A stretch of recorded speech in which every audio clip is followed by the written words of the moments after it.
What if I told you that beneath the ancient deserts of the Middle East lay mines so brutal that they were essentially death sentences? What secrets do the copper veins of Timna reveal about the price of ancient wealth? And how did the quest for precious metals create some of history's most horrific working conditions, thousands of years before the Industrial Revolution? Welcome back to another deep exploration into the forgotten corners of history, where we uncover the gritty realities that textbooks often gloss over. I'm your host, and tonight we're descending into the suffocating darkness of King Solomon's copper mines, where human life was considered far less valuable than the gleaming metal extracted from the earth. Before we begin our journey into the ancient world's most brutal industrial operations, I'd love to know where you're checking in from tonight. What time is it where you are? Are you settling in for sleep, or perhaps taking a peaceful break from your day? Whatever brings you here, I'm genuinely glad you've chosen to spend this time exploring history with us. If you truly enjoy these boring history stories that help you unwind and learn something new, please consider hitting that like button and subscribing to join our growing community of history enthusiasts. And don't forget to comment below, either sharing what historical topic you'd like us to explore next, or simply checking in to let us know you're here. Your engagement and suggestions help shape these journeys through time, and you're an incredibly important part of our community. Now, as we prepare to descend into the ancient mines, you might want to turn down the lights, maybe put on a fan for some gentle background noise, and get comfortable. We're about to embark on a 2-hour journey that will take us from the brutal reality of copper extraction in the ancient world, through the legendary meeting of powerful rulers, into archaeological mysteries, and finally to witness one of history's most ambitious construction projects. Let's begin our descent into the copper mines that fueled an empire, where every breath was a struggle, and survival was measured not in years, but in the precious metal you could extract before your body gave out. The blazing sun of the Arabar Desert beats down mercilessly as you make your way toward what locals call the Pillars of Solomon. These towering red sandstone formations mark the entrance to Timna Valley, a place that would become your tomb, though you don't know it yet. The year is somewhere around 950 BCE, during the height of King Solomon's reign, and you've been conscripted, along with hundreds of other unfortunate souls, to work the copper mines that fuel the kingdom's wealth and power. Your journey here began weeks ago, when soldiers arrived at your small farming village with orders to collect able-bodied men for the king's great works. You had no choice in the matter. Whether you were a Hebrew subject, a conquered Edomite, or a foreign slave sold into bondage, the result was the same. You were bound with rope, marched across the desert, and delivered to this hellish place where mountains of red rock conceal veins of green copper, all that the kingdom desperately needs. As you approach the mining complex, the scale of the operation becomes horrifyingly clear. Dozens of shaft entrances pierce the mountainside like gaping wounds, each one exhaling hot, stale air that speaks of the suffocating conditions within. The ground around each entrance is littered with broken pottery, animal bones, and the detritus of human misery. Smoke rises from numerous smelting furnaces, creating a permanent haze that burns your eyes and throat even before you've entered the mines themselves. The overseer who greets your group is a hard-faced Egyptian, his skin leather tough from years in the desert sun, his eyes showing no trace of mercy or compassion. He speaks in broken Hebrew mixed with Egyptian and Aramaic, making it clear that communication will be minimal and commands absolute. You learn quickly that questions are discouraged with the lash of a whip, and hesitation results in reduced rations that are already barely sufficient to sustain life.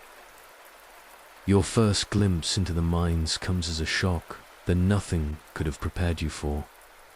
The entrance shaft descends at a steep angle into the earth, supported by rough timber that creaks ominously with every gust of wind. But it's the heat that hits you first. A wave of stifling air that seems to suck the moisture from your lungs and makes breathing an immediate struggle. The temperature inside these mines regularly reaches 120 degrees Fahrenheit, sometimes higher, turning the underground passages into natural ovens that slowly cook anyone who dares to enter. The geological formations visible at the mine entrance tell their own story of the Earth's violent past. Layers of sandstone twisted and folded by ancient tectonic forces revealed the tremendous pressure that created the copper deposits you'll spend your remaining days extracting. The green and blue stains of oxidized copper streak the rock face, creating patterns that would be beautiful if they didn't represent your doom. These mineral deposits formed millions of years ago when volcanic activity and chemical processes concentrated copper into veins that ancient peoples learnt to exploit with devastating efficiency. The tunnel system is a maze of narrow passages, some so low that you must crawl on hands and knees, others opening into small chambers where the mining work takes place. The walls glisten with moisture from underground springs and human sweat, creating a humidity that makes the already unbearable heat even more oppressive. The air is thick with copper dust that settles in your lungs with every breath, a fine green powder that will slowly poison you over the months and years to come. Water management in the mines represents one of the constant battles that workers face daily. Underground springs occasionally break through into the tunnels, flooding passages and drowning workers who cannot escape quickly enough. Other times, the lack of water becomes critical, with workers suffering from severe dehydration in the extreme heat. The mining operation maintains crude cisterns cut into the rock where water is stored, but access is strictly controlled and rationed. You quickly learn that water is more valuable than gold in these underground passages, and conflicts over access to drinking water are frequent and sometimes deadly. The ventilation system, or rather, the complete lack of one, creates conditions that modern safety inspectors would consider criminally negligent. The only air circulation comes from the temperature differential between the scorching tunnels and the slightly cooler surface air, creating weak drafts that do little to alleviate the suffocating atmosphere. Miners working in the deepest passages sometimes pass out from lack of oxygen, and their fellow workers must drag them to the surface before they suffocate completely. The smoke from oil lamps adds another layer of contamination to the already toxic air, filling the tunnels with acrid fumes that irritate eyes and lungs. Your tools are primitive beyond belief. You're handed a wooden-handled bronze pick, its metal head already showing signs of wear and damage from countless hours of striking stone.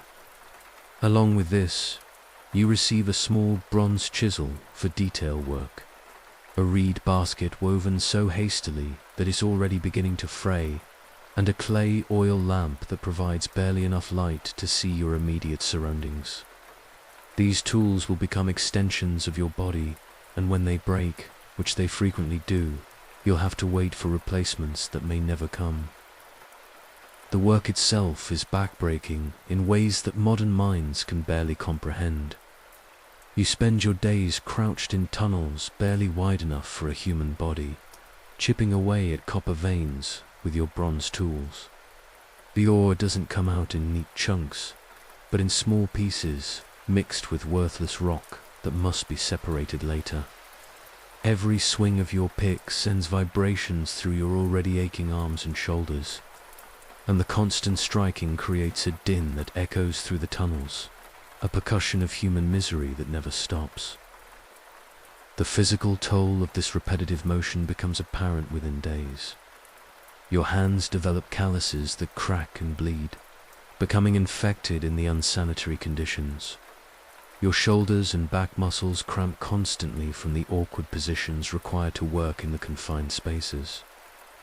Your knees become swollen and painful from kneeling on the hard rock surface for hours at a time. The vibrations from striking stone with bronze tools travel up your arms and into your joints, creating a constant aching that persists even during the few hours of rest you're allowed. The copper ore, when you finally extract it, appears as green and blue-veined rock called malachite and azurite. These beautiful minerals hide the deadly truth of their extraction. The dust they create when struck is toxic, settling in your lungs and slowly poisoning your blood. Within weeks of beginning work, you develop what the other miners call the green cough, a hacking that brings up phlegm tinged with copper dust. This cough never goes away, and it gradually worsens until many miners literally cough themselves to death. The chemical properties of copper make it particularly insidious as a toxin. Unlike some poisons that kill quickly, copper accumulation in the body is a slow process that damages multiple organ systems over time. Your liver struggles to process the copper entering your bloodstream through lung tissue damaged by the constant dust exposure. Your nervous system begins to deteriorate as copper interferes with normal brain function, causing tremors, difficulty with coordination, and eventually more severe neurological problems. The characteristic green staining of your skin and the metallic taste that never leaves your mouth are outward signs of the internal poisoning that is slowly killing you. Loading your reed basket with ore is an exercise in careful balance. Too little, and the overseers will beat you for laziness. Too much, and you won't be able to carry it up the treacherous passage to the surface. A full basket weighs between 40 and 60 pounds, and you must carry it on your back using a crude harness made of rope that cuts into your shoulders and leaves permanent scars. The climb to the surface with this load is torture, your legs burning with effort as you navigate uneven stone steps carved hastily into the tunnel walls. The steps themselves represent a constant danger that adds to the daily hazards of mine work. Carved quickly and without regard for uniformity, they vary wildly in height and depth, making it easy to stumble when carrying heavy loads in dim light. The stone becomes polished smooth from the passage of thousands of feet, creating slippery surfaces that offer little traction.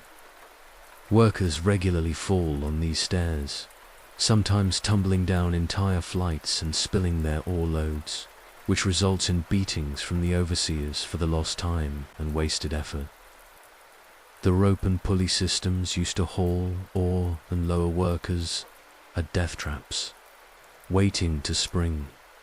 Made from twisted plant fibers and animal sinew, these ropes fray and break regularly, sending baskets full of ore, and sometimes workers plummeting into the depths. You learn to test every rope before trusting your life to it, but even this precaution isn't always enough. The pulleys themselves are crude wooden wheels that often jam or collapse under weight, and the workers operating them above ground are as exhausted and careless as you are. Cave-ins are a constant threat that haunts every moment underground. The mining techniques are primitive and dangerous, with little regard for structural integrity. Workers simply follow the ore veins wherever they lead, carving out chambers and passages without proper support. The timber used to shore up the tunnels is often green wood that shrinks and warps as it dries, creating gaps and weak points. You learn to read the subtle signs of impending collapse, the small pebbles that fall from the ceiling, the creaking of timber supports, the way sound changes when rock is about to give way. The acoustic properties of the mine passages provide experienced miners with critical information about structural stability. A dull, muffled quality to sounds can indicate loose rock overhead, while sharp, clear echoes suggest solid stone. The experienced workers teach newcomers to tap the ceiling regularly with their picks, listening for the hollow sound that indicates a void or weakness in the rock above. This knowledge is passed down through an informal system of mentorship, as survival depends on learning these subtle indicators quickly. When cave-ins do occur, which happens several times each month, the results are catastrophic. Workers are crushed instantly by falling rock, their bodies often impossible to recover. Others are trapped in air pockets, slowly suffocating as their oxygen runs out and their screams grow weaker. The mining operation doesn't stop for rescue attempts. If you're trapped, you're considered already dead, and the work continues around your tomb. The sound of trapped workers pounding on rock, trying desperately to signal their location, becomes part of the background noise of the mines, a reminder that any moment could be your last. Your daily routine begins before dawn, when guards pound on the walls of the crude stone shelters where workers sleep packed together like animals. You're given a small portion of barley gruel, sometimes with a few dates or a scrap of dried fish if supplies are good. This meal must sustain you for the entire day underground, as no food is provided while you work. Water is rationed carefully, not out of concern for your health, but because every drop must be carried in from distant sources. The descent into the mines happens in groups, with armed guards ensuring that no one tries to escape. The morning air is still cool, making the transition to the underground heat even more shocking. You spend the next 12 to 14 hours in the stifling tunnels, with only brief breaks when baskets need to be hauled to the surface, or when tools require sharpening. Your clothing, what little you have, deteriorates rapidly in the harsh conditions. The combination of sweat, copper, dust, and constant abrasion against rock surfaces means that garments fall apart within weeks. Most miners work nearly naked, their skin permanently stained green from copper exposure and scarred from countless cuts and scrapes. The lack of proper clothing also means that every brush against the tunnel walls leaves you bleeding, creating wounds that become infected in the unsanitary conditions. The social hierarchy among the miners is brutal and desperate. Veteran workers, those who have somehow survived more than a year in the mines, hold positions of relative privilege. They know which tunnels are most likely to collapse, which overseers can be reasoned with, and how to conserve energy during the long workdays. New arrivals like yourself are at the bottom of this hierarchy, given the most dangerous assignments and the least food. Competition for resources creates an atmosphere of constant tension. When tool handles break, there's often fighting over the replacements. When water runs low, stronger workers take what they need first.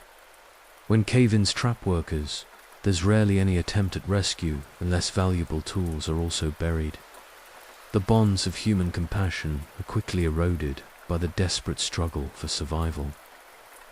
Disease spreads rapidly through the mining camps, with hundreds of workers living in close quarters, sharing contaminated water sources, and lacking any form of sanitation. Illness is inevitable. Dysentery kills more miners than cave-ins, turning strong men into hollow shells within days. Respiratory infections, worsened by the copper dust constantly filling the air, claim many more.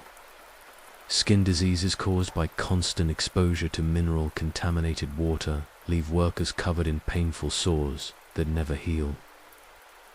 The copper you extract through such tremendous suffering serves a very specific purpose in Solomon's kingdom.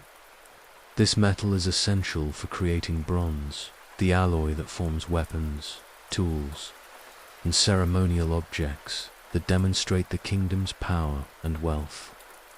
The copper also goes toward creating the elaborate fittings and decorations for Solomon's temple. The great construction project happening simultaneously in Jerusalem. Every piece of ore you chip from the tunnel walls will eventually be melted down and shaped into objects that glorify the kingdom, while you remain nameless and forgotten in the desert. The smelting process, which happens at the surface, creates additional hazards for the miners. The furnaces burn constantly, fed by workers who must approach dangerously close to the flames to add charcoal and ore. The smoke from these furnaces contains toxic fumes that poison the air for miles around the mining site. Many workers develop lung diseases not just from the underground dust, but from breathing the contaminated air at the surface. Your life expectancy as a copper miner in King Solomon's operation is measured in months, not years. Most workers die within the first year, their bodies simply unable to withstand the combination of heat, toxic exposure, malnutrition, disease, and physical exhaustion. Those who somehow survive longer often wish they hadn't, as their bodies become permanently damaged by the work. Lung disease makes breathing increasingly difficult. Joint damage from the constant heavy labor leaves workers barely able to move, and copper poisoning causes neurological problems that affect thinking and coordination. The few miners who survive long enough to become too weak for the underground work are not pensioned off or cared for in their declining health. Instead, they're put to work at the surface, feeding the smelting furnaces or sorting ore, until they collapse and die. There is no retirement from King Solomon's copper mines, only death in service to the kingdom's insatiable appetite for metal. As your first day in the mines draws to a close and you climb toward the surface with your final load of ore, your body already showing signs of the punishment it has endured, you begin to understand the true cost of the civilization you're helping to build. The beautiful objects that will grace Solomon's temple, the bronze weapons that will defend the kingdom, and the copper fittings that will demonstrate royal wealth, all carry with them the suffering and death of countless unnamed workers who perished in the pursuit of these metals. The sun setting over the Arabar desert paints the sky in shades of red and orange that mirror the copper-laden rocks around you. But you're too exhausted to appreciate the beauty. You collapse onto a thin reed mat in the workers' shelter, your lungs burning with each breath, your muscles cramping from dehydration and exhaustion, and the green dust of copper already beginning its slow work of poisoning your system. Tomorrow will bring another descent into the suffocating tunnels, another day of chipping away at the stone with primitive tools, another day closer to the inevitable end that awaits all who work in King Solomon's copper mines. But for now, as consciousness fades and you drift towards sleep, you can only hope that tomorrow's cave-ins and accidents will claim someone else, and that you'll survive just one more day in this ancient industrial nightmare that turns human lives into precious metal. Queen of Sheba, the African ruler who challenged Solomon's wisdom. In the golden halls of a palace overlooking the Red Sea, a woman of extraordinary power and intelligence receives word that will change the course of ancient history. The year is approximately 950 BCE, and Queen Makeda, known to history as the Queen of Sheba, rules over a vast kingdom that controls the most valuable trade routes in the ancient world.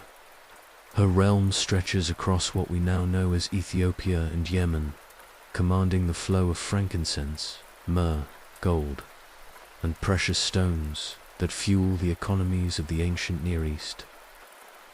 The message that arrives at her court speaks of a king in the north whose wisdom has become legendary throughout the known world. King Solomon of Israel, the son of David, has reportedly been blessed with divine wisdom that surpasses all earthly understanding. His judgments are said to be perfectly just. His knowledge encompasses all subjects from botany to astronomy, and his court attracts visitors from every corner of the civilized world seeking his counsel. But the Queen of Sheba is not easily impressed by tales and rumors, no matter how widespread they may be. Born into royalty in the kingdom of Saba, which the Bible calls Sheba, this remarkable woman inherited a throne that commanded respect from Egypt to India. Her kingdom's strategic position along the Red Sea coast made it the gateway through which the precious aromatics of Arabia and the Horn of Africa reached the Mediterranean world. Frankincense and myrrh, worth their weight in gold, passed through her ports and trading posts, generating enormous wealth that funded her armies, built her cities, and established her reputation as one of the most powerful rulers of her age. The Queen's education was as extraordinary as her position. In the ancient world, where literacy was rare and reserved for the elite, she had mastered not only her native languages, but also Egyptian hieroglyphs, Akkadian cuneiform, and the emerging alphabetic scripts that were revolutionizing written communication. Her court included astronomers who tracked the movements of the stars for navigation and agriculture, mathematicians who calculated the complex trade agreements that formed the backbone of her economy, and engineers who designed the sophisticated irrigation systems that made agriculture possible in the arid regions of her kingdom. The palace from which she ruled was itself a testament to the wealth and sophistication of her civilization. Built from massive blocks of stone quarried from the mountains of Yemen, the structure rose in terraces that followed the natural contours of the land, creating courtyards and gardens that provided relief from the desert heat. The walls were decorated with intricate carvings depicting the gods and goddesses of the Sabaean pantheon, along with scenes of trade caravans, naval expeditions, and military victories that celebrated the kingdom's power and reach. The interior chambers of the palace contained treasures gathered from across the ancient world. Egyptian furniture, inlaid with ivory and ebony, stood alongside Mesopotamian textiles woven with gold thread. Indian gems sparkled in elaborate jewelry pieces, while Chinese silk, carried along the earliest routes of what would become the Silk Road, draped the walls in shimmering displays of color. The palace treasury held not just material wealth, but also clay tablets and papyrus scrolls containing the accumulated knowledge of multiple civilizations, making it one of the great centers of learning in the ancient world. Her physical appearance, as described in various ancient sources, spoke of her mixed heritage and the cosmopolitan nature of her realm. Ethiopian traditions describe her as having the rich, dark skin typical of the Horn of Africa, with the regal bearing and elaborate dress that befitted her station. Arabian sources emphasize her connection to the Sabaean culture of southern Arabia, with its distinctive architecture and religious practices. What all sources agree upon is her remarkable intelligence, her commanding presence, and her ability to hold her own in negotiations with the most powerful rulers of her time. The Queen's daily routine reflected the complex demands of ruling a vast trading empire. Her mornings began with consultations with advisors who brought reports from throughout her kingdom and beyond. Trade officials presented detailed accounts of caravans arriving and departing.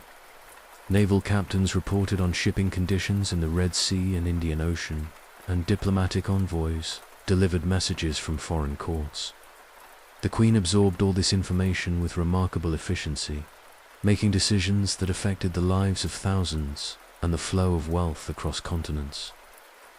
The economic system over which she presided was extraordinarily complex and required constant attention to maintain.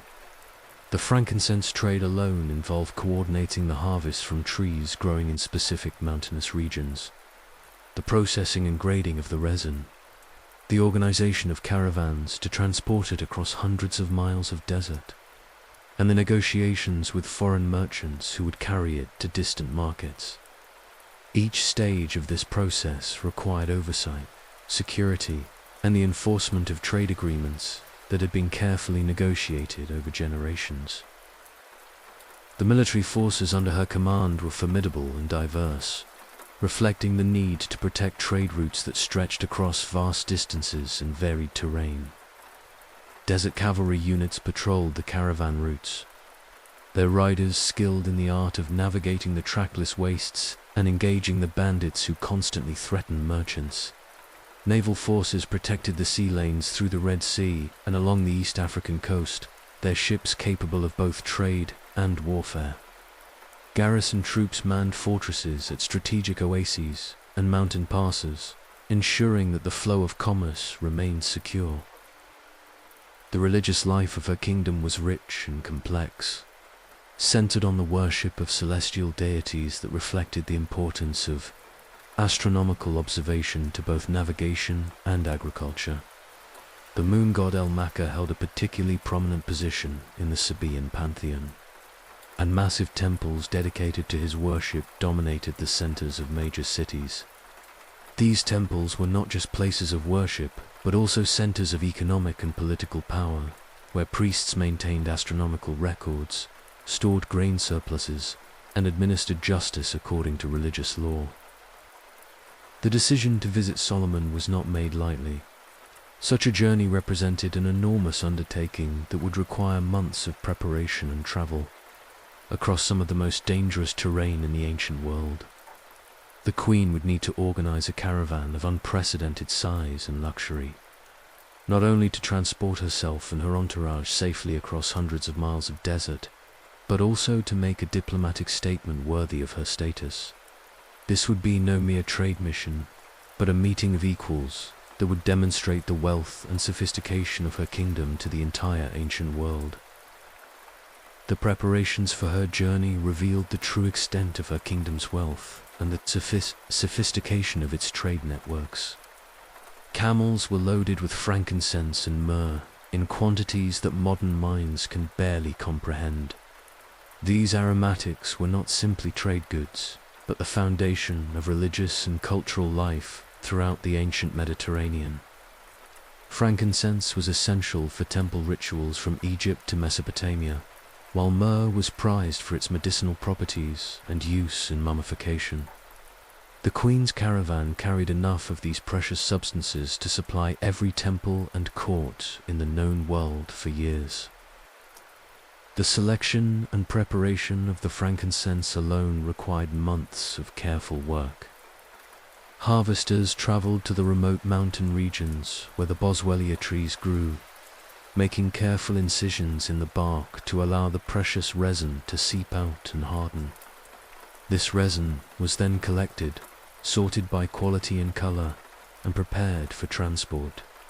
The finest grades, pure white and incredibly fragrant, were reserved for the most sacred rituals and the most important diplomatic gifts. Lower grades, still valuable but less pure, served commercial purposes and would be traded along the way to help finance the expedition. Gold from the mines of Nubia and Ethiopia filled specially crafted containers that themselves were works of art. This was not raw gold, but metal that had been refined and shaped by master craftsmen into ingots, jewelry, and decorative objects that demonstrated the advanced metallurgical skills of her kingdom. Precious stones from the mines of her realm, including emeralds, sapphires, and garnets, were carefully selected and arranged in displays that would showcase both their natural beauty and the skill of her jewelers. The logistics of organizing such a caravan tested the administrative capabilities of the Queen's government to their limits. Hundreds of camels had to be acquired, inspected for health and fitness, and trained for the long journey. Thousands of water skins had to be prepared and tested for leaks. Food supplies, sufficient for months on the road, had to be purchased, preserved, and packed for transport. Guards had to be recruited, equipped, and organized into units that could protect the caravan from the numerous threats it would face. The Queen's personal preparations were equally elaborate.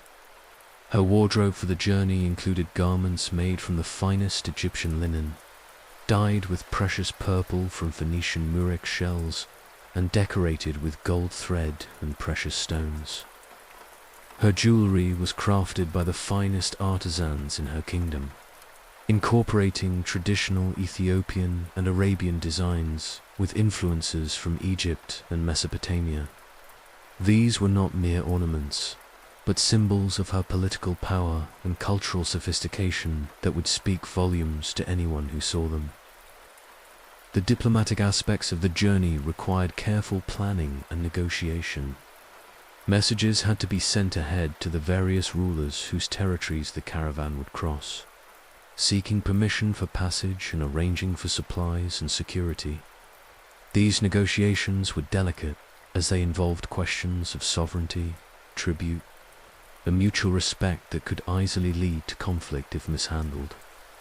The Queen's diplomatic corps worked for months to ensure smooth passage, using a combination of gifts, promises of future trade advantages, and carefully veiled threats of military action if cooperation was not forthcoming. Her retinue included some of the most learned individuals in her kingdom. Astronomers carried with them charts of the stars and calculations of celestial movements that would demonstrate the advanced state of Sabaean science. Mathematicians brought examples of the complex trade calculations and architectural computations that kept her kingdom functioning. Religious scholars prepared theological questions and philosophical puzzles that would test whether Solomon's wisdom was truly as extraordinary as reported. The Queen also brought with her skilled artisans who could demonstrate the technological capabilities of her civilization. Master perfumers who understood the complex chemistry of extracting and blending aromatics. Metallurgists who could discuss the sophisticated techniques used in Sabaean bronze and gold working. Hydraulic engineers who could explain the irrigation systems that made agriculture possible in arid regions. These individuals were not simply servants, but ambassadors of Sabaean culture, prepared to engage with their Israelite counterparts in exchanges of knowledge and technique. The journey itself was an epic undertaking that lasted several months and covered over 1,000 miles of some of the world's most challenging terrain. The caravan followed ancient trade routes that connected the kingdoms of southern Arabia with the Levantine coast, passing through territories controlled by various tribes and smaller kingdoms that all recognized the Queen's authority and the importance of maintaining good relations with the ruler. Who controlled their access to precious trade goods? The route took the Queen's caravan through the dramatic landscapes of the Arabian Peninsula, where towering sand dunes gave way to rocky plateaus and ancient oasis towns that served as vital waypoints for traders crossing the desert. At each stop, local rulers came out to pay their respects and offer supplies, creating a series of diplomatic encounters that reinforced the Queen's status and demonstrated the extent of her influence throughout the region. The daily routine of travel was demanding and required careful coordination.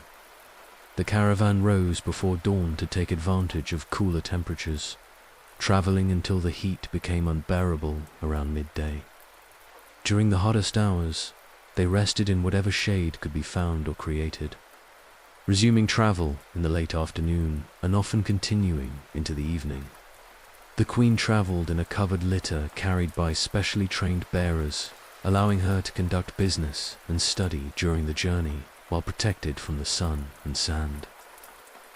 The challenges of desert travel tested even the most experienced travelers. Sandstorms could arise without warning, forcing the caravan to halt and take shelter while precious supplies were consumed and schedules delayed. Water sources sometimes proved dry or contaminated, requiring desperate searches for alternatives or long detours to known reliable wells. Raiders occasionally tested the caravan's defenses, though most were deterred by the size and obvious military strength of the Queen's expedition. As the caravan approached the borders of Solomon's kingdom, messengers rode ahead to announce the Queen's arrival, and to begin the complex negotiations that would determine the protocols for this unprecedented meeting. Both rulers understood that this encounter would be watched by the entire ancient world and would establish precedents for diplomatic relations between African and Asian kingdoms for generations to come. The transition from the desert environment to the more fertile lands of the Levant provided a dramatic contrast that highlighted the different geographical advantages of the two kingdoms. Where the Queen's realm relied on control of trade routes and sophistication, water management to sustain civilization in challenging environments, Solomon's kingdom benefited from more abundant rainfall and naturally fertile soils. Yet both civilizations had developed sophisticated technologies and social organizations that allowed them to thrive in their respective environments. The Queen's arrival at Solomon's court created a sensation that echoed throughout the ancient world.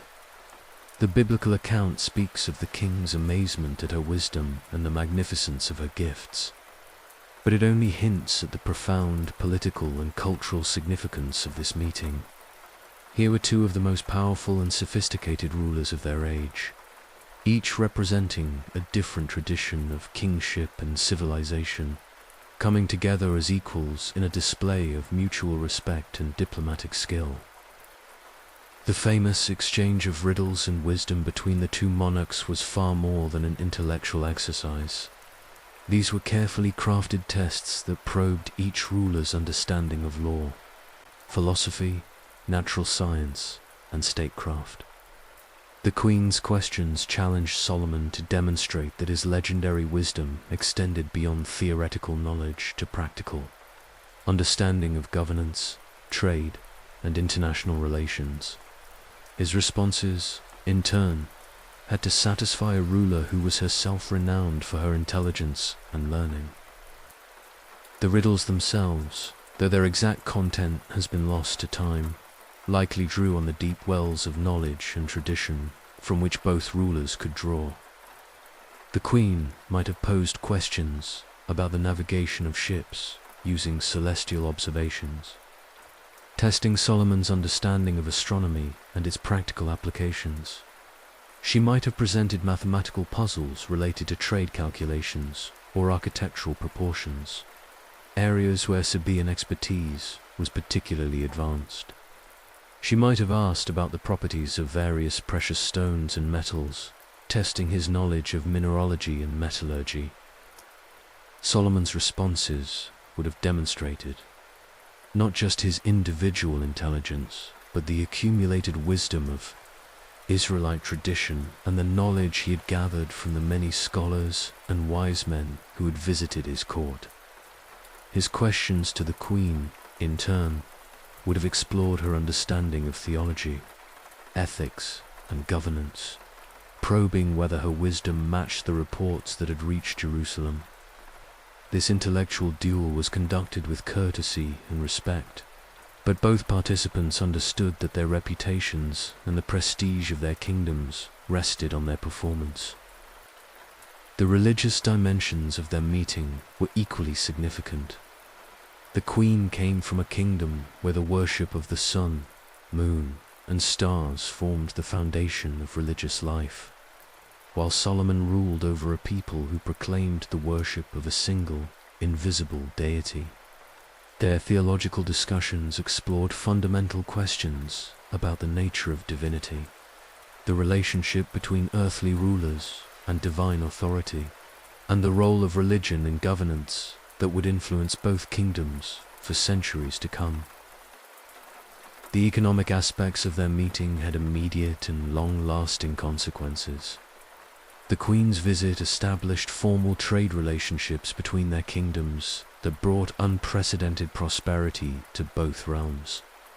The gold and aromatics she brought to Jerusalem funded Solomon's building projects and enhanced the splendor of his court, while the diplomatic recognition she received from the Israelite kings strengthened her position in negotiations with other rulers throughout the region. The cultural exchanges initiated during the Queen's visit extended far beyond the formal diplomatic encounters. Sabaean astronomers shared their celestial charts with Hebrew scholars, while Israelite priests discussed their monotheistic theology with Sabaean religious thinkers. Craftsmen from both kingdoms examined each other's techniques in metalworking, textile production, and architectural design. Merchants established connections that would facilitate trade for generations. Musicians and poets performed for mixed audiences, introducing each culture to the artistic traditions of the other. The Queen's departure from Solomon's court marked the beginning of a transformation in her own kingdom that would have profound historical consequences. The religious and philosophical ideas she encountered in Jerusalem influenced the development of Ethiopian Christianity centuries later, when the Kingdom of Aksum became one of the first Christian nations in the world. The diplomatic precedents established during her visit became part of the foundation for Ethiopian imperial ideology, with later emperors claiming descent from the union of Solomon and the Queen of Sheba. The historical reality of this remarkable woman extends far beyond the biblical narrative that has made her famous. Archaeological evidence from sites throughout Ethiopia and Yemen reveals the sophistication of Sabaean civilization during the period when the queen would have ruled. Massive stone temples, decorated with intricate carvings, demonstrate the advanced architectural skills of her builders. Complex irrigation systems show the engineering knowledge that allowed her kingdom to thrive in challenging environmental conditions. Inscriptions in the Sabaean script provide evidence of a literate bureaucracy that managed complex trade relationships across vast distances. The monumental architecture of Sabaean civilization rivals that of any contemporary culture. The Temple of Maram Bilqis, dedicated to the moon god El-Makka, covered an area of over 100,000 square feet and featured massive columns carved with elaborate inscriptions. The Great Dam at Marib, one of the engineering wonders of the ancient world, created an artificial oasis that supported agriculture for tens of thousands of people in the heart of the desert. These structures required sophisticated mathematical knowledge, advanced engineering techniques, and the organizational capability to coordinate the labor of thousands of workers over extended periods. The Queen's legacy in Ethiopian tradition is particularly rich and enduring. The Kebra Nagast, or Glory of the Kings, elaborates on her story and makes her the founder of the Ethiopian imperial dynasty. According to this tradition, her son, by Solomon, became the first emperor of Ethiopia, establishing a line of rulers that claimed Solomonic descent until the overthrow of Haile Selassie in 1974. This connection between ancient Sheba and modern Ethiopia provided a powerful source of legitimacy for Ethiopian rulers and helped maintain the kingdom's independence, even when surrounded by expanding Islamic empires. The economic impact of the Queen's kingdom on the ancient world cannot be overstated. The frankincense trade alone generated wealth comparable to the oil revenues of modern nations. Her control of these trade routes gave her influence over the religious practices of countless temples, the medical treatments available to the elite throughout the Mediterranean world, and the funeral customs that were central to Egyptian and other ancient cultures. The diplomatic and trade relationships she established created networks of exchange that connected Africa with Asia and Europe in ways that prefigured modern global commerce. Her kingdom's contributions to ancient science and learning were equally significant. Sabaean astronomers developed sophisticated methods for tracking celestial movements that were essential for both religious calendars and navigation. Their mathematical achievements included complex calculations required for managing large-scale irrigation projects and international trade agreements. The Queen herself was renowned throughout the ancient world for her learning, and her court attracted scholars from Egypt, Mesopotamia, and the Greek world who came to study Sabaean knowledge and techniques. The Queen of Sheba's story represents one of history's most remarkable examples of female leadership in the ancient world. At a time when women in most societies had limited political power, she ruled over a vast kingdom, commanded armies, negotiated with the most powerful rulers of her age, and left a legacy that influenced the development of African civilization for over 2,000 years. Her intelligence, diplomatic skill, and political acumen demonstrate that the ancient world produced female leaders whose achievements rivaled those of their male counterparts, even when later historical traditions often minimized or ignored their contributions. As the Queen's caravan disappeared beyond the horizon on its return journey to the land of Sheba, both kingdoms were forever changed by their encounter. The wisdom, wealth, and mutual respect demonstrated during this legendary meeting established patterns of cultural exchange between Africa and the Mediterranean world that would influence the development of civilization for millennia to come.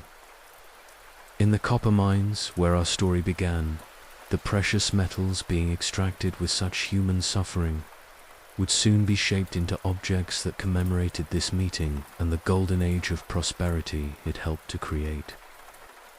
The mystery of Ophir, Solomon's lost gold mine. Deep within the ancient texts that chronicle King Solomon's reign lies one of archaeology's most enduring puzzles. A mystery that has captured imaginations and launched expeditions for over 2 millennia.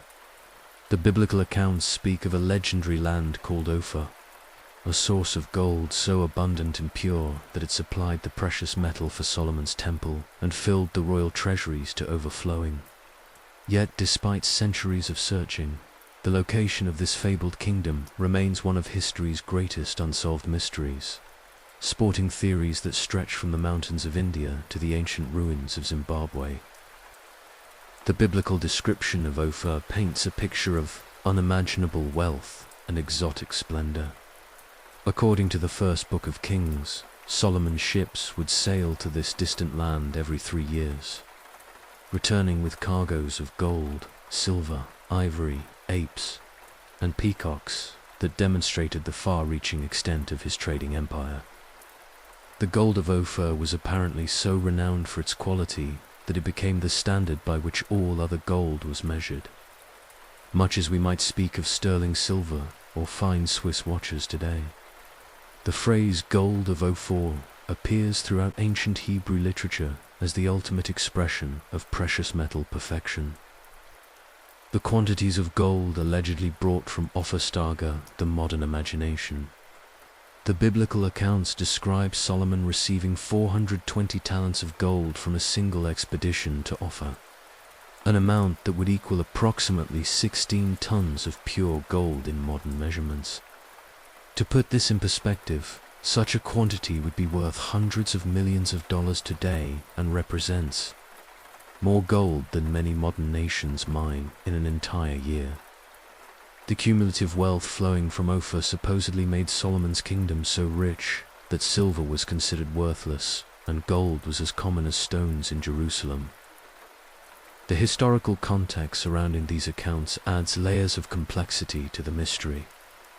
The period of Solomon's reign, around 970 to 931 BCE, was a time of expanding trade networks throughout the ancient Near East and beyond.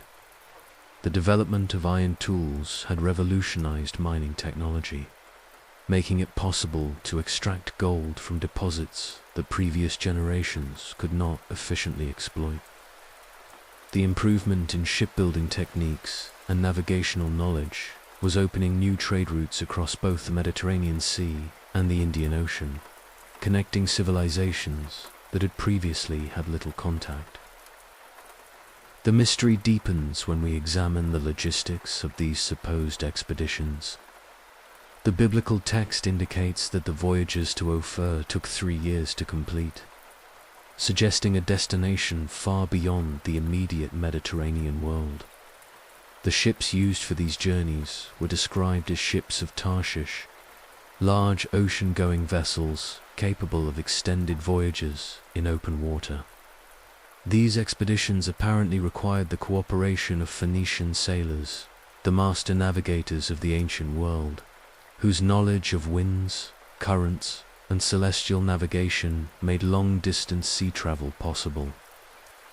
The Phoenicians themselves left frustratingly few records of their maritime achievements, as their civilization prioritized oral tradition and commercial secrecy over written documentation.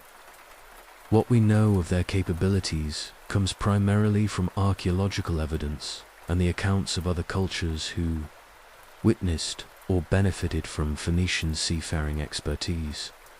Their ships were marvels of ancient engineering, constructed from Lebanese cedar, with sophisticated hull designs that could withstand the stresses of ocean voyages. Their navigational techniques combined celestial observation with knowledge of currents, seasonal wind patterns, and the behavior of seabirds and marine life that indicated proximity to land. Archaeological evidence for these maritime expeditions comes from several sources that tantalize researchers while providing frustratingly incomplete answers. Excavations at Ezion-Geber, Solomon's port on the Red Sea, have revealed the remains of what appears to have been a major naval installation and copper smelting facility. The sophisticated harbor works and industrial infrastructure suggest that this was indeed a launching point for significant maritime ventures, though whether these reached the legendary Ophir remains unknown. The site at Ezion-Geber, located near modern Eilat at the northern tip of the Gulf of Aqaba, shows evidence of extensive maritime activity during Solomon's reign. Archaeologists have uncovered stone anchors, pottery fragments from various Mediterranean and Red Sea cultures, and the remains of warehouses that would have been necessary for storing trade goods and provisioning long-distance expeditions. The copper smelting installations found at the site connect directly to the mining operations we explored earlier, demonstrating how the various elements of Solomon's economic system work together to generate wealth and support ambitious projects. The copper smelting facilities at Ezion-Geber provide an important clue to understanding the broader context of Solomon's trading expeditions. The copper extracted from the mines we explored earlier was processed here into ingots and finished goods that served as trade commodities in the complex network of ancient commerce. These copper products may have been essential for the Ophir trade, serving as currency or trade goods that were exchanged for the legendary gold and other exotic materials that the biblical accounts describe. The search for Ophir has taken archaeologists and treasure hunters to virtually every corner of the ancient world. One of the most persistent theories places Ophir in India, specifically in the region around modern-day Mumbai, which was known in ancient times as Sopara. This theory draws support from linguistic analysis, suggesting that some of the exotic goods mentioned in connection with Ophir, particularly the algum wood and various spices, originated in the Indian subcontinent.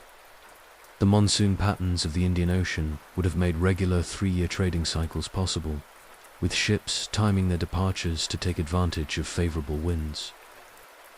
The monsoon wind system of the Indian Ocean represents one of nature's most reliable and predictable climate patterns, and ancient mariners learned to exploit it with remarkable sophistication. From approximately April to September, the southwest monsoon blows from Africa toward India, carrying ships across the ocean with consistent favorable winds. From October to March, the northeast monsoon reverses this pattern, providing equally reliable winds for the return journey. A trading expedition following this pattern would depart from the Red Sea during one sailing season, spend time in India trading and waiting for favorable winds, then return during the opposite monsoon, creating a cycle that could easily span the 3 years mentioned in biblical accounts. Indian archaeology has produced tantalizing evidence that seems to support this theory.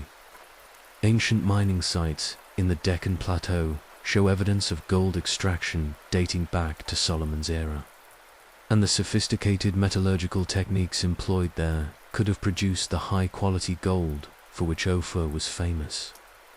Trade goods of apparent Middle Eastern origin have been found at Indian archaeological sites dating to the 1st millennium BCE, suggesting active commercial relationships between the region and the kingdoms of the Levant. The gold deposits of ancient India were extensive and rich, with deposits scattered throughout the Deccan Plateau. the Western Ghats, and the river systems that drain these regions. Ancient Indian miners developed sophisticated techniques for both hard rock mining and placer mining.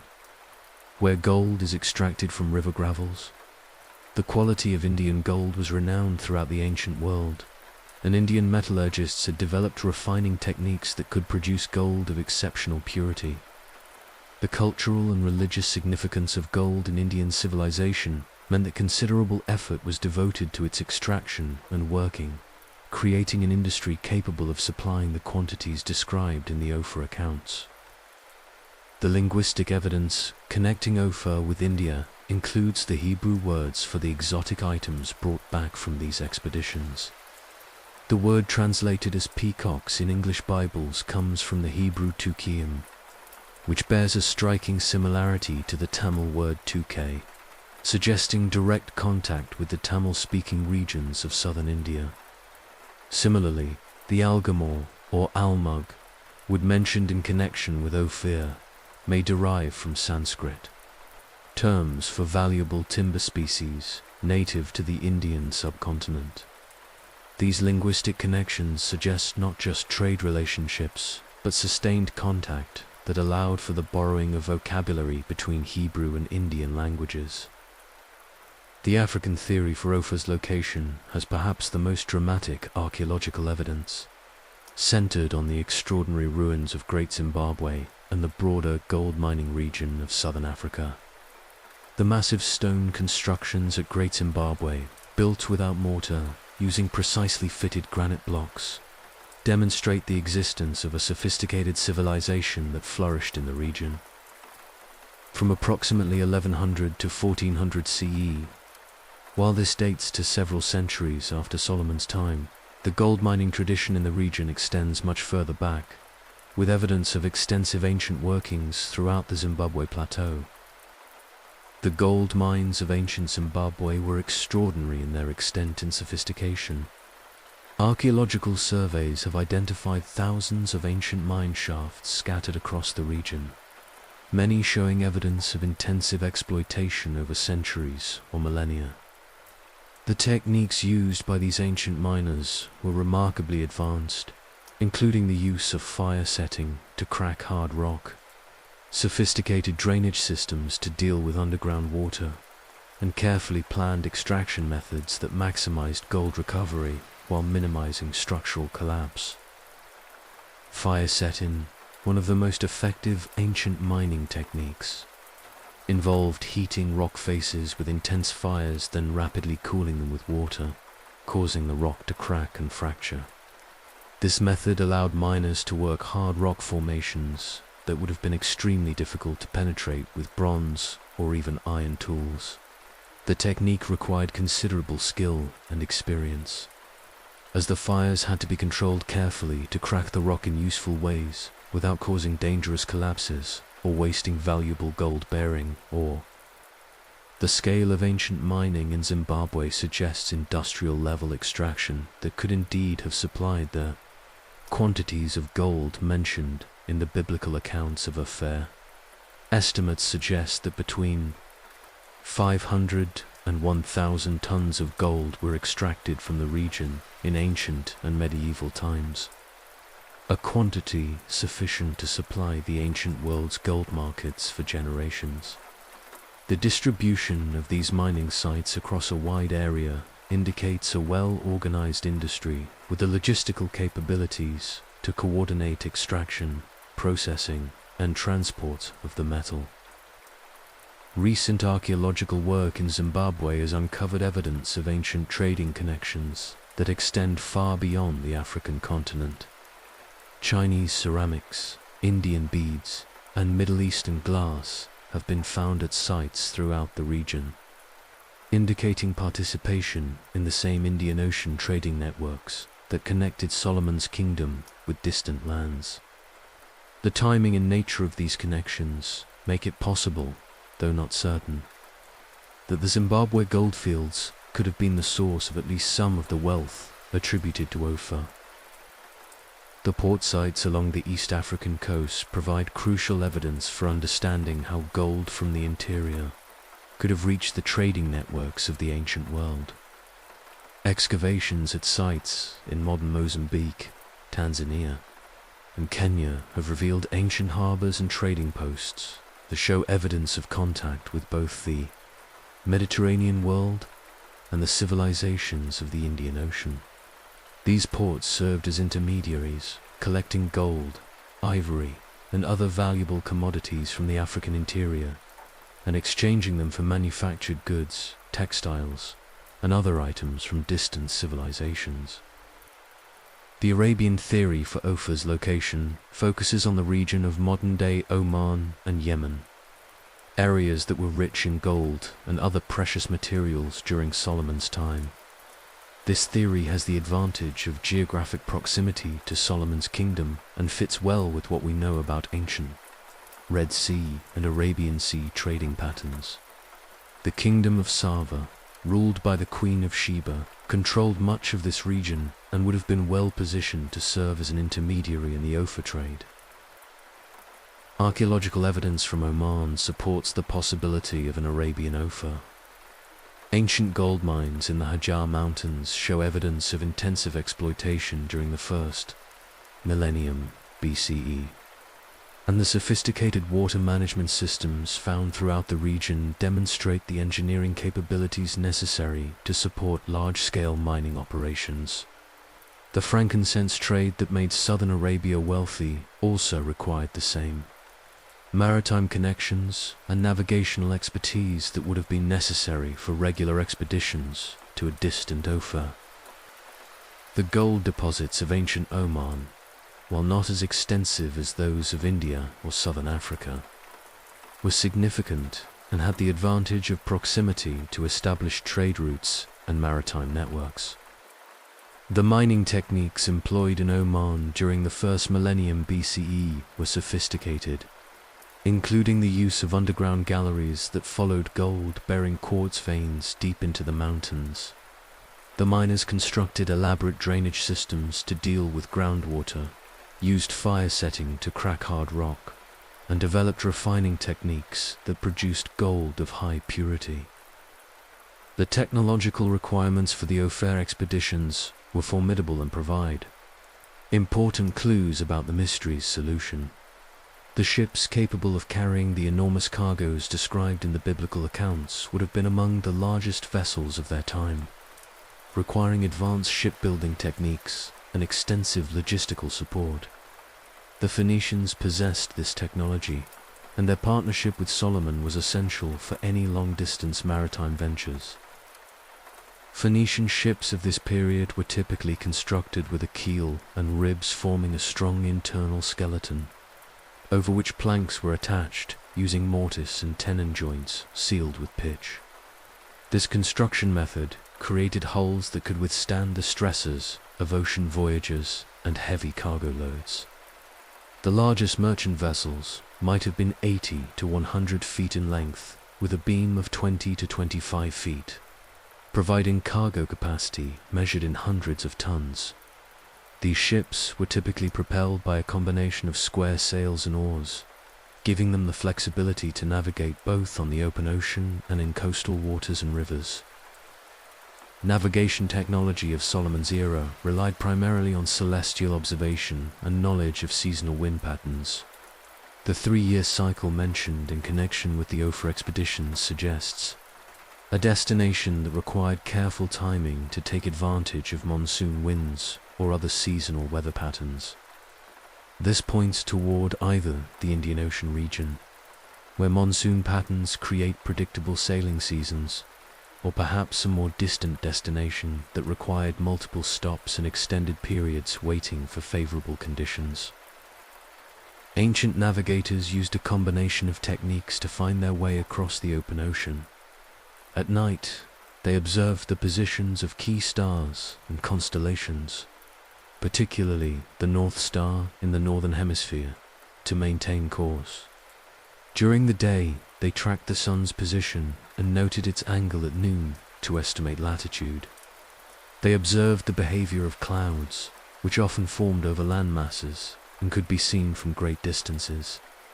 They watched for seabirds whose presence indicated proximity to land, and they noted changes in water color, temperature, and the types of floating debris that indicated different ocean currents and proximity to rivers or coastlines. The economic implications of the Ophir trade were enormous, and may provide the key to understanding why its location became such a closely guarded secret.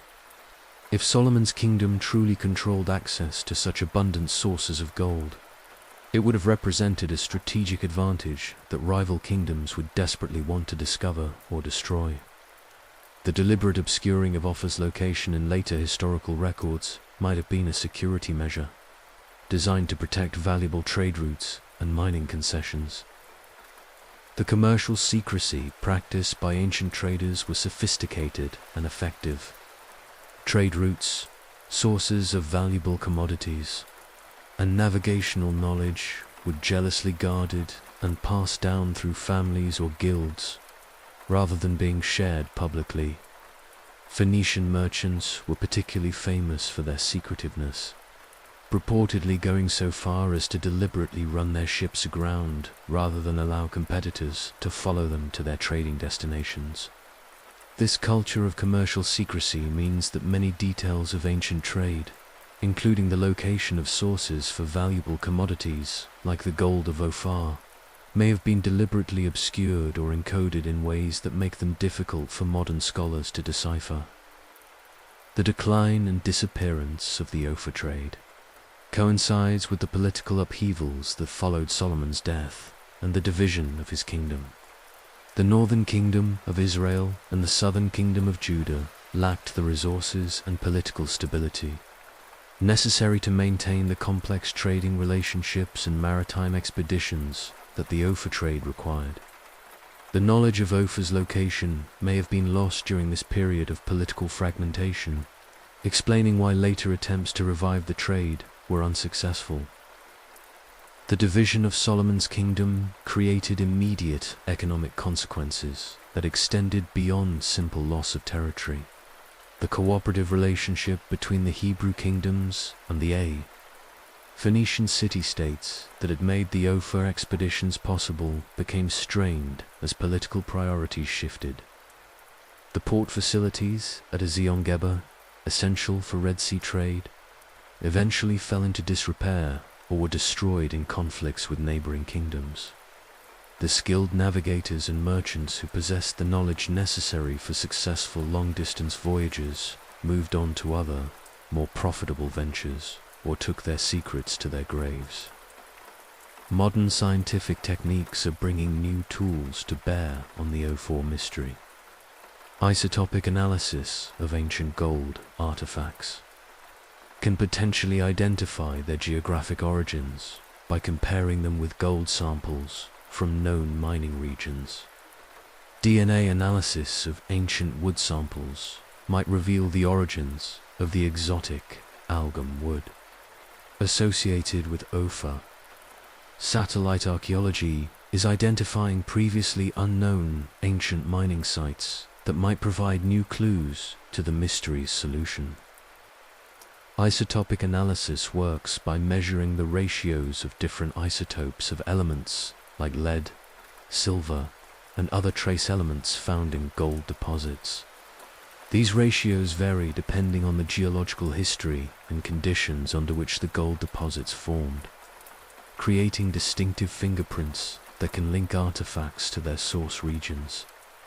Archaeologists have begun analyzing gold artifacts from Solomon's period found in Israel and surrounding regions, comparing their isotopic signatures with samples from potential Ophir locations.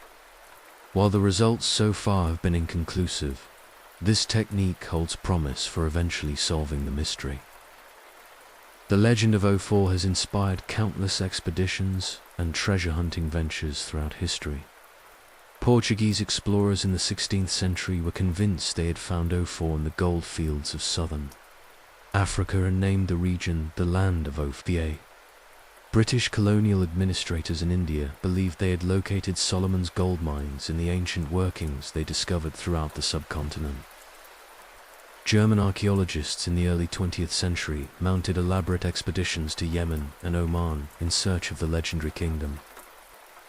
Each of these expeditions has contributed pieces to the puzzle, but none has definitively solved the mystery.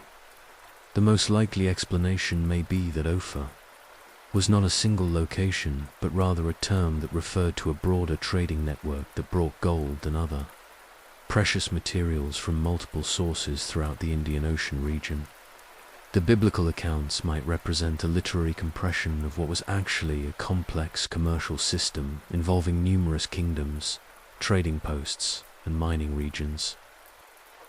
The technological and organizational requirements for such a trading system were well within the capabilities of Solomon's kingdom and its Phoenician partners.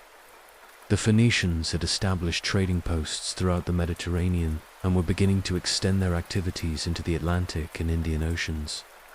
Their ships were capable of long ocean voyages, and their commercial networks provided the financial and logistical support necessary for large-scale trading ventures.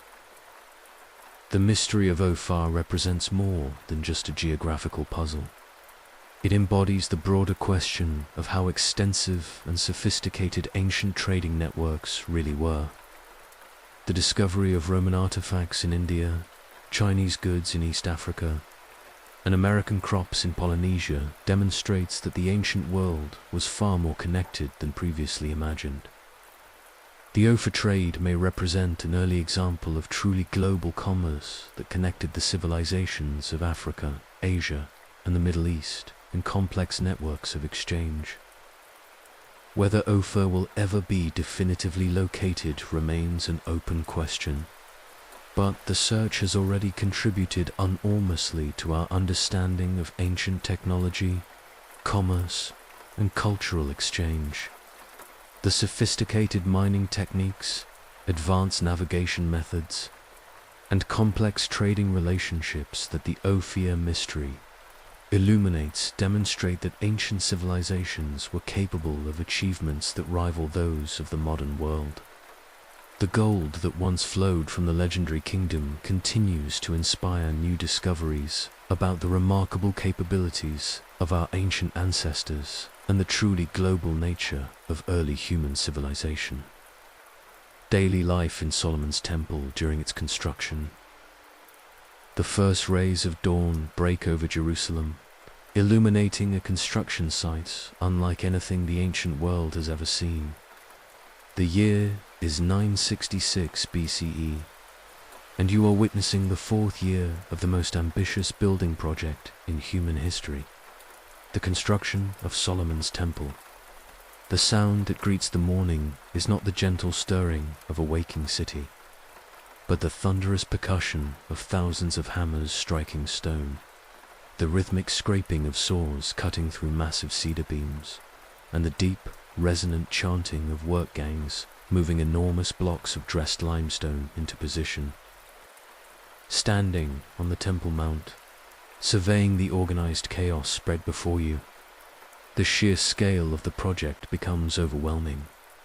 30,000 men rotate in shifts, spending 1 month working on the temple construction in Lebanon cutting cedar, then 2 months at home before returning for another month of labor.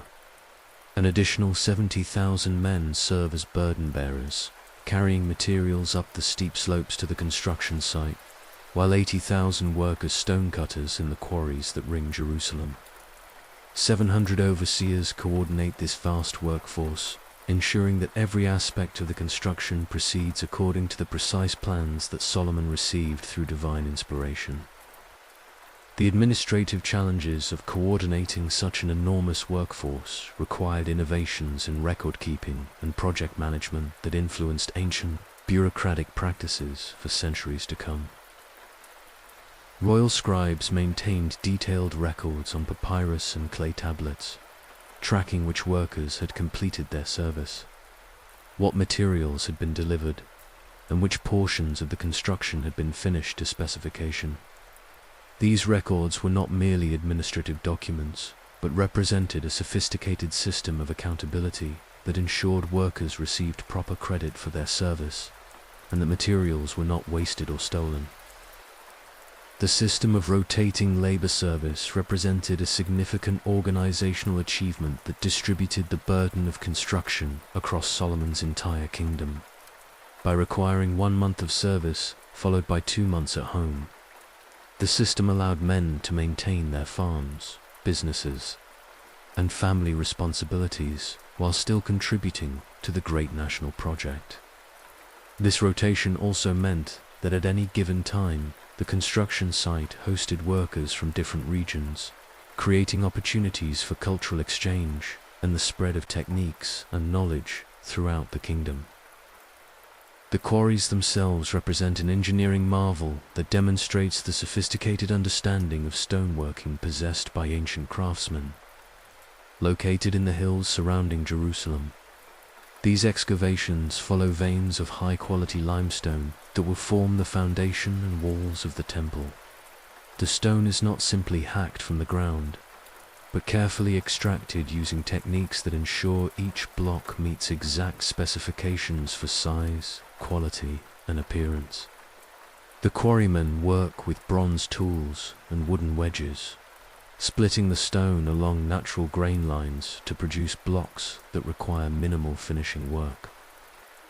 The geology of the Jerusalem region made it particularly suitable for quarrying high-quality building stone.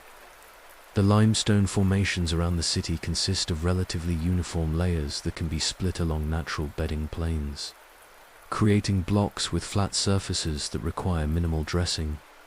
The stone is soft enough when first quarried to be worked with bronze tools, but it hardens upon exposure to air, creating durable building materials that will last for millennia. The quarrymen learned to read the subtle variations in the rock that indicated the best places to split the stone, knowledge passed down through generations of stoneworkers. The most remarkable aspect of the stone preparation is the precision with which each block is cut and dressed at the quarry site. According to the biblical account, no hammer, axe, or iron tool is heard at the temple construction site itself, meaning that every stone must arrive perfectly shaped and ready for placement. This requires an unprecedented level of planning and coordination, with master masons calculating the exact dimensions needed for each portion of the building and communicating these specifications to the quarry workers with remarkable accuracy. The methods used to communicate these specifications demonstrate the sophisticated mathematical and geometric knowledge possessed by ancient builders. Master masons created detailed plans using geometric principles and proportional relationships, then communicated these requirements to quarry workers through a combination of physical templates, measured drawings, and standardized units of measurement.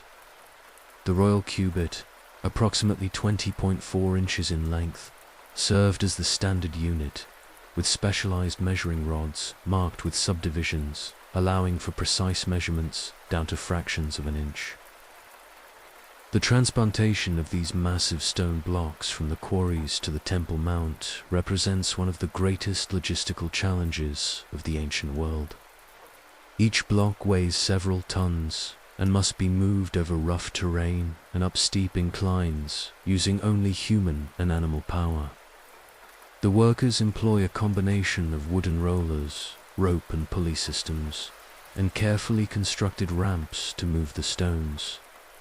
Teams of oxen provide additional pulling power, but the majority of the work falls to the burden bearers who strain against rope harnesses to inch the massive blocks toward their destination. The roads constructed specifically for transporting building materials to the temple Mount represented significant engineering projects in their own right.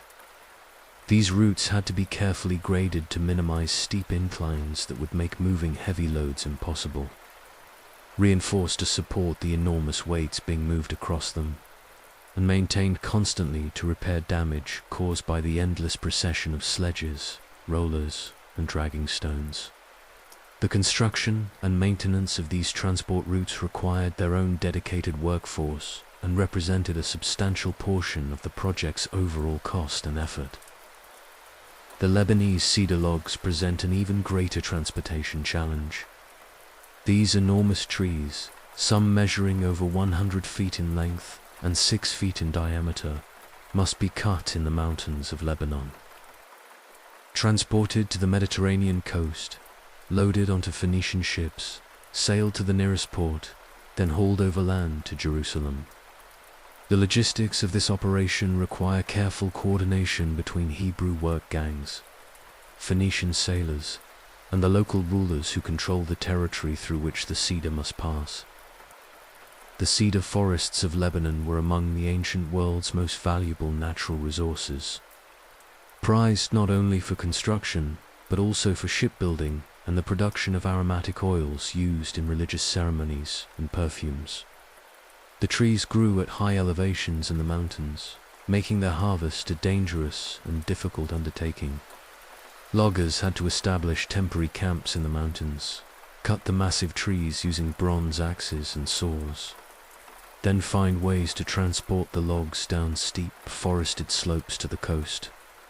Some logs were floated down rivers when water levels permitted, while others had to be dragged overland using teams of oxen and elaborate sledge systems.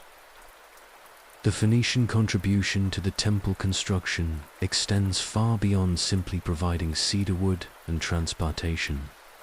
These master craftsmen bring with them techniques and artistic traditions that represent the pinnacle of ancient Near Eastern civilization. Hiram of Tyre, the master craftsman sent by King Hiram to assist with the temple construction, possesses knowledge of metalworking, stone carving, an architectural design that surpasses anything available in Solomon's kingdom.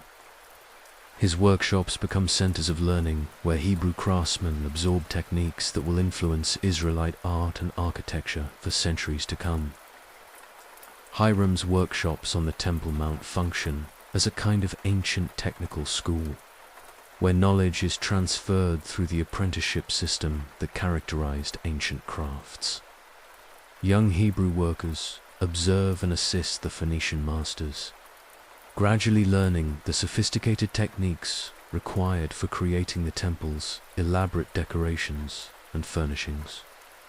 This knowledge transfer represents one of the most important long-term benefits of the temple construction project, as it elevates the technical capabilities of Israelite craftsmen to levels previously unavailable in the region. The bronze work being created for the temple represents some of the most sophisticated metalworking of the ancient period. The famous bronze pillars, Yakin and Boaz, each standing over 27 feet tall and topped with elaborate capitals decorated with pomegranates and lilywork, require casting techniques that push the limits of ancient metallurgy. The bronze sea, a massive basin for ritual washing that holds thousands of gallons of water and rests on 12 bronze oxen, represents an engineering and artistic achievement that rivals the greatest works of any ancient civilization. The technical challenges involved in casting these enormous bronze objects were extraordinary and required innovations in furnace design, mold making, and metal composition. The bronze pillars, each weighing several tons, had to be cast in sections that were then joined together with such skill that the seams became invisible. The molten bronze, heated to temperatures exceeding 1,900 degrees Fahrenheit, had to be poured quickly and evenly into massive molds to prevent cooling problems that would create weaknesses or flaws in the final castings. The slightest miscalculation in the alloy composition, the mold design, or the pouring technique could result in catastrophic failures that would waste months of work and enormous quantities of precious metal. The creation of these bronze masterpieces requires the construction of elaborate furnaces and casting facilities on the Temple Mount itself. The furnaces burn day and night, consuming enormous quantities of charcoal and requiring constant attention from skilled metalworkers who understand the precise temperatures and timing necessary for successful large-scale casting. The copper extracted from the mines in the Arabah, where we began our journey tonight, is transported to Jerusalem and combined with tin to create the bronze alloy necessary for these monumental works. The charcoal consumption alone represents a significant logistical challenge and environmental impact. Bronze casting requires consistent, high temperatures that can only be achieved with high-quality charcoal made from hardwood. The quantities needed for the temple's bronze work required the harvesting of entire forests, with the wood being slowly burned in covered pits to produce the dense, hot-burning charcoal necessary for metallurgical work. The smoke from these charcoal production sites and the casting furnaces would have been visible for miles around Jerusalem, creating a permanent haze that marked the city as a center of industrial activity. The international character of the temple construction workforce creates a cosmopolitan atmosphere unlike anything Jerusalem has experienced before or since. Phoenician craftsmen work alongside Hebrew stonecutters, while Egyptian engineers consult with Mesopotamian architects on the complex mathematical calculations required for the building's proportions. The construction site becomes a center of cultural exchange, where techniques, artistic traditions, and technological innovations are shared among representatives of the ancient world's most advanced civilizations. This cultural mixing creates both opportunities and tensions on the construction site. Language barriers require the development of specialized vocabularies and hand signals that allow workers from different cultures to communicate about technical matters. Different cultural traditions regarding work schedules, religious observances, and social hierarchies must be negotiated and accommodated. The food requirements alone present challenges, as workers from different regions have different dietary customs and preferences that must be respected while maintaining efficient provisioning systems. The daily routine of the construction workers varies depending on their particular specialization and the season of the year. The stonecutters begin work before dawn, when the cooler temperatures make the physically demanding labor more bearable. They work in teams, with one group splitting the raw stone while another shapes and dresses the blocks to exact specifications. The burden bearers start their day by loading completed stones onto transportation devices and beginning the slow journey to the Temple Mount, a process that can take most of the day for the largest blocks. The seasonal variations in work schedules reflect both practical considerations and religious requirements. During the intense heat of summer, the most physically demanding work is concentrated in the early morning and late afternoon hours, with a long midday break when temperatures make heavy labor dangerous. Winter brings its own challenges, with rain making stone transport difficult and occasionally impossible. The religious calendar imposes additional constraints, with work stopping completely on the Sabbath and during major festivals, requiring careful planning to ensure that critical construction phases can be completed within the available working days. The woodworkers arrive at the construction site to find the previous day's cedar deliveries ready for processing. These massive logs must be carefully measured, marked, and cut to precise specifications using bronze saws and adzes. The work requires not only physical strength, but also sophisticated mathematical knowledge, as the complex roof structure and interior framework demand joints and connections that must fit together with perfect precision. Master carpenters use string lines, measuring rods, and geometric principles to ensure that every beam and plank meets the exacting standards required for the temple. The joinery techniques employed in the temple's wooden construction represent the accumulated knowledge of generations of master carpenters. Complex mortars and tenon joints, carefully calculated angles, and sophisticated bracing systems ensured that the massive cedar roof structure will remain stable for centuries. The carpenters work with an understanding of how wood behaves as it ages and dries, creating joints that will actually tighten over time, rather than loosening.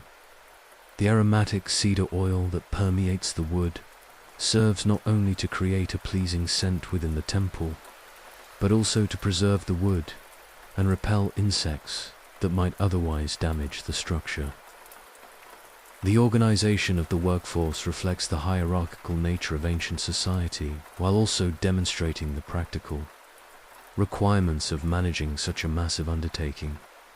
At the top of the hierarchy stand the master craftsmen like Hiram of Tyre, whose specialized knowledge makes them nearly irreplaceable.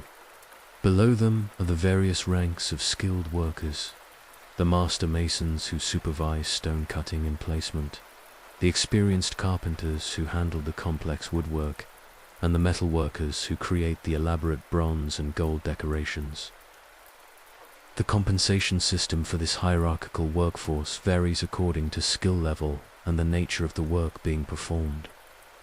The master craftsmen receive not only generous payment in silver, grain, oil, and wine, but also grants of land and other privileges that ensured their loyalty and continued service. Skilled workers receive regular wages that allow them to support their families comfortably, though not lavishly. The burden bearers and general laborers, many of whom are fulfilling compulsory service obligations rather than working for wages, receive basic provisions but little else, relying on their 2 months at home to generate the income necessary to support their families. The middle ranks of the workforce consist of the numerous specialists whose skills are essential but less unique. The quarrymen who extract the stone, the teamsters who manage the oxen and transportation equipment, and the various craftsmen who create the tools, ropes, and other equipment necessary for the construction. At the bottom of the hierarchy are the burden bearers and general laborers, whose back-breaking work provides the muscle power that keeps the entire project moving forward. The social dynamics within this workforce create a microcosm of ancient Near Eastern society, with all its complexities, tensions, and occasional conflicts. Workers from different regions and ethnic backgrounds must learn to cooperate despite historical animosities and cultural differences. The Hebrew workers sometimes resent the privileged positions and higher pay of the Phoenician master craftsmen, while the Phoenicians occasionally express frustration with what they perceive as the inferior skills of their Hebrew counterparts. The overseers must constantly mediate disputes, enforce work standards, and maintain morale among a workforce that ranges from enthusiastic volunteers committed to the sacred project to resentful conscripts who would rather be anywhere else. The rhythm of work is punctuated by religious ceremonies that acknowledge the sacred nature of the project and invoke divine blessing on the construction efforts. As each major milestone is reached, the completion of a wall section, the raising of a roof beam, or the installation of a major bronze work, the workers pause for rituals that connect their labor to the larger spiritual purpose of the temple. These ceremonies serve not only religious functions, but also practical ones, providing rest periods for the exhausted workers and reinforcing the sense of shared purpose that motivates their extraordinary efforts. These ritual pauses in the construction work follow elaborate protocols that have been carefully planned by the priests who will eventually serve in the completed temple. Sacrifices are offered to invoke divine blessing and protection for the workers. Prayers are recited that connect the current construction to the promises made to previous generations and to the divine covenant that gives meaning to the entire project. The priests sprinkle consecrated water and oil on completed sections of the building, ritually purifying them and dedicating them to sacred purposes. These ceremonies transform what might otherwise be purely utilitarian construction work into acts of worship that give spiritual meaning to the physical labor. The provisioning of such a massive workforce presents logistical challenges that require sophisticated planning and organization. Thousands of workers must be fed, housed, and supplied with tools and materials on a daily basis.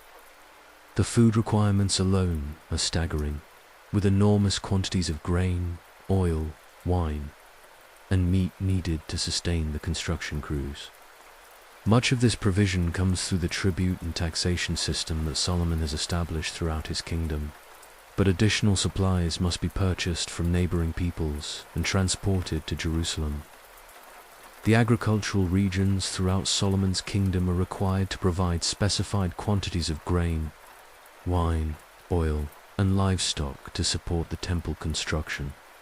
These requirements, while manageable during good harvest years, create hardship during times of drought or other agricultural difficulties. The system of collection and transport requires its own administrative apparatus, with tax collectors, warehouse managers, and transport coordinators, ensuring that supplies flow steadily to Jerusalem. The provisioning system represents one of the most sophisticated logistical operations of the ancient world, comparable in its complexity to the supply chains that supported ancient armies on campaign. The tool requirements for the temple construction push the limits of ancient manufacturing capabilities. Thousands of bronze chisels, hammers, saws, and other implements must be constantly produced, maintained, and replaced as they wear out from the demanding work. Specialized tools for stone carving, woodworking, and metalworking must be crafted by skilled smiths who understand the specific requirements of each trade.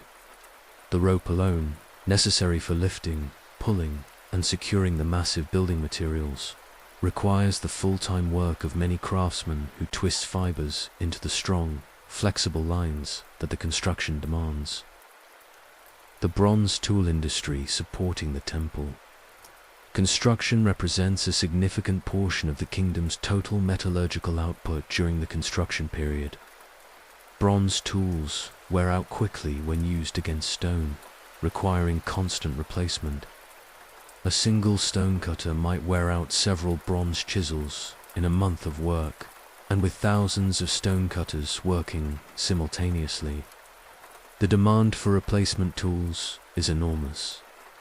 This creates employment for bronzesmiths throughout the kingdom and stimulates the continued operation of the copper mines where our journey began, creating a cycle where the suffering of the miners directly enables the creation of the sacred structure rising in Jerusalem. The construction schedule is driven by both practical considerations and religious requirements. Certain aspects of the work can only be performed during specific seasons when weather conditions are favorable or fall, when the religious calendar permits construction activities. The transport of cedar from Lebanon is limited to months when Mediterranean sailing conditions are safe, while the limestone quarrying proceeds year-round except during the heaviest winter rains that make transportation impossible. The religious calendar imposes additional constraints that require careful planning to work around. The weekly Sabbath brings all work to a complete halt, meaning that the effective work week consists of only 6 days. Major religious festivals can take workers away from the construction site for extended periods, particularly during the pilgrimage festivals, when many workers traveled to Jerusalem to participate in religious observances. The priests and planners must coordinate the construction schedule to ensure that critical phases of work can be completed between these required pauses, sometimes requiring intense bursts of activity to meet deadlines before an approaching festival. The precision required for the temple construction extends beyond simply fitting stones together properly. The building's proportions follow complex, mathematical relationships that reflect ancient understanding of sacred geometry and divine order. The Holy of Holies measures exactly 20 cubits in length, width, and height, creating a perfect cube that symbolizes divine perfection. The main sanctuary maintains specific proportional relationships to this inner chamber, while the various courts and auxiliary buildings are arranged according to principles that demonstrate the sophisticated mathematical knowledge of the ancient architects. These mathematical relationships are not arbitrary, but reflect ancient, theological and philosophical concepts about the nature of divine perfection and its reflection in physical structures. The perfect cube of the Holy of Holies represents the ideal geometric form, complete and balanced in all dimensions. The proportions of the outer chambers follow ratios that ancient mathematicians considered harmonious and beautiful, ratios that appear throughout nature and that were believed to reflect divine creative principles. The orientation of the building, carefully aligned with celestial phenomena and geographic features, connects the earthly structure to cosmic patterns and rhythms. The decorative elements being created for the temple represent the highest achievements of ancient artistic craftsmanship. The interior walls are being covered with intricate carvings of cherubim, palm trees, and flowers, all overlaid with gold that will create a dazzling display when illuminated by the sacred flames. The golden furnishings, including the altar of incense, the table of showbread, and the elaborate lampstands, require techniques of gold working that represent the accumulated knowledge of generations of master craftsmen. The carving of the interior decorations proceeds with painstaking attention to detail and symbolic meaning. The cherubim, supernatural beings that serve as guardians of sacred space, are rendered with elaborate wings and mysterious features that inspire awe while maintaining the prohibition against creating graven images. The palm trees represent fertility, prosperity, and the tree of life that features in ancient Near Eastern mythology. The flowers, particularly the lily and pomegranate motifs that appear repeatedly, carry symbolic meanings related to purity, abundance, and divine blessing. Every decorative element serves not merely aesthetic purposes, but communicates theological concepts to those who will eventually worship in the completed temple. The acoustic considerations for the temple demonstrate the sophisticated understanding of sound and architecture possessed by the ancient builders. The building is designed not only to house the sacred rituals, but to enhance them through careful attention to how sound travels within the sacred spaces. The proportions of the various chambers, the materials used for walls and floors, and the positioning of the furnishings all contribute to creating acoustic environments that will amplify the voices of the priests and the sounds of the sacred music in ways that inspire awe and reverence in worshippers. The acoustic properties of the temple were carefully considered through a combination of empirical testing and traditional knowledge about how sound behaves in enclosed spaces. The stone walls and floors create reflective surfaces that carry sound clearly throughout the chambers, while the cedar ceiling panels absorb certain frequencies to prevent excessive echo and reverberation. The dimensions of the rooms create resonances at specific frequencies that enhance the human voice and musical instruments, particularly the brass trumpets and stringed instruments that will be used in temple worship. These acoustic refinements ensure that the liturgical texts can be heard clearly by worshippers, while the sacred music creates an emotional atmosphere conducive to religious experience. As the construction progresses through its 7-year timeline, the workers witness the gradual transformation of raw materials into what will become one of the ancient world's most magnificent buildings. The massive stone blocks, each weighing several tons, slowly rise to form walls of unprecedented size and precision. The cedar beams, carried from the distant mountains of Lebanon, are fitted together to create a roof structure that will shelter the sacred rituals for centuries to come. The bronze and gold decorations begin to gleam from walls and furnishings that will inspire wonder in visitors from throughout the known world. The psychological impact of witnessing this transformation affects workers in profound ways. Many who arrive cynical or resentful of their required service find themselves increasingly moved by the beauty and significance of what they are creating. The emerging building represents not just political power or royal ambition, but a connection to the divine that transcends the mundane concerns of daily life. Even workers who do not share the religious convictions that motivate the project cannot help but be impressed by the scale and magnificence of what is being accomplished through their collective efforts. The completion of Solomon's temple will mark not only the end of an extraordinary construction project, but also the fulfillment of a promise that extends back through generations of Israelite history. The temple will become the center of religious life for the Jewish people, the destination for pilgrims from throughout the ancient world, and a symbol of divine presence that will influence the development of religious architecture for millennia to come. The workers laboring on the Temple Mount understand that they are participating in something far greater than a mere building project. They are creating a bridge between the earthly and divine realms that will transform the spiritual landscape of the ancient world. The techniques and innovations developed during the temple construction will influence building projects throughout the ancient Near East and beyond. The precision stone cutting methods, the sophisticated lifting and transportation techniques, and the complex organizational systems developed to coordinate. The massive workforce will be adopted and adapted by builders working on projects from Egypt to Mesopotamia. The temple construction serves as a center of technological innovation that advances the entire field of ancient architecture and engineering. The knowledge and skills developed during the temple construction spread throughout the region through multiple channels.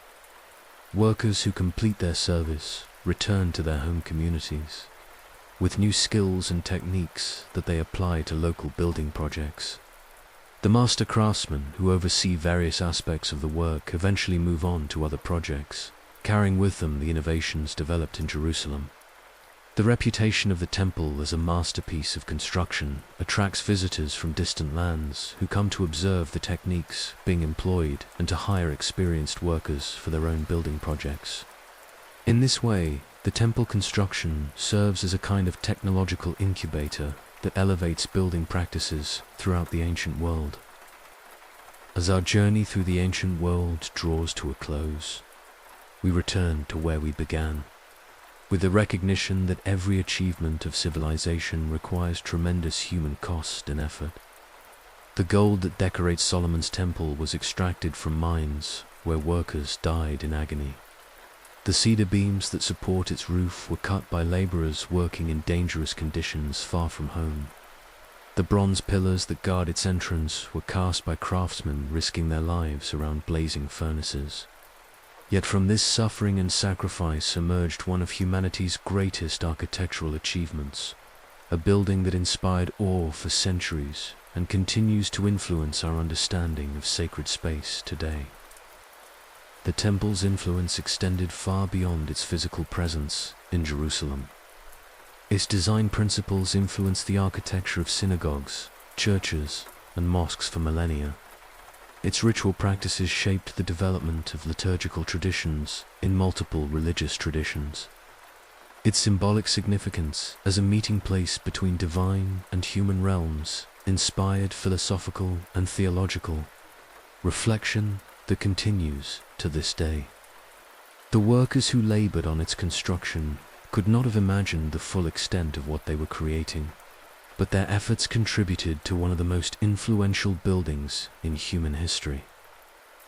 The workers, returning to their homes as the sun sets over Jerusalem, carry with them not only the exhaustion of another day's labor, but also the knowledge that they have participated in creating something eternal.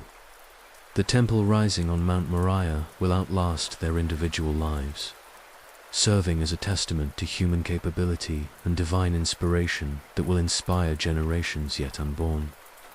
In the interplay between human ambition and divine vision, between individual sacrifice and collective achievement, we find the eternal story of civilization itself. Thank you for joining me on this journey through the ancient world. From the suffocating copper mines of the Arabah to the golden halls where the Queen of Sheba met King Solomon. From the mysterious lands of Ophir to the construction site of history's most famous temple. These stories remind us that behind every artifact in a museum, every ruin explored by archaeologists, and every legendary tales passed down through generations, lie the real experiences of people who lived, worked, suffered, and achieved in ways that still inspire us today. As you drift off to sleep tonight, perhaps you'll dream of ancient caravans crossing endless deserts, of ships sailing toward legendary kingdoms, or of craftsmen working with dedication and skill to create something beautiful and lasting.